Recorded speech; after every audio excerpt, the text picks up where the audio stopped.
बिस्मिल्लाहिर्रहमानिर्रहीम। अस्सलाम वालेकुम मुशाहिदीन अलकराम के फिलहाल क्या हाल आप लोगों के ठीक है, खैरियत से हैं। फजल अजीम की तरफ से आप सबको बहुत बहुत सलाम पेश हो दोस्तों। जिस वक्त की पुण्य फ्रेश अपडेट्स हैं समुद्री तूफान के हवाले से वो मैं आप लोगों की खिदमत में लेके हाजिर हूँ।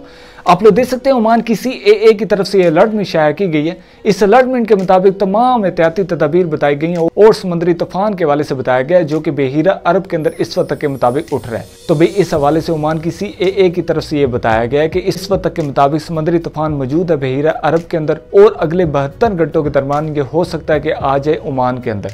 तो भाई इस हवाले से तमाम एहतियाती तदाबीर भी बताई गई हैं और ये बताया गया, आप लोग देख सकते हैं कि आप लोग हमारी न्यूज़ को वक्तन फवक्तन सुनते रहें। तो भाई इस हवाले से मैंने थोड़ा सा वर्क किया है। आप लोग देख सकते हैं सैटेलाइट के ऊपर ये जो वीडियो है, आप लोग देख सकते हैं ये जो बल खाता हुआ चक्कर है ये इस वक्त के मुताबिक बहिरा अरब के अंदर मौजूद है और ये इंडिया के बॉर्डर के करीब मौजूद है और ये हो सकता है अगले 3 दिनों के अंदर 72 घंटों के दरमियान बल खाता हुआ आ जाए सल्तनत ऑफ ओमान के अंदर। तो इस हवाले से जो अपडेट्स आएंगी फ़ौरन से पहले आप लोगों को देंगे। बस यही कहेंगे आप लोगों से कि आप ओमान की न्यूज़ सुनते रहें और जो न्यू फ्रेश अपडेट्स आएंगी वो इंशाल्लाह आप लोगों को इस चैनल के ऊपर देंगे।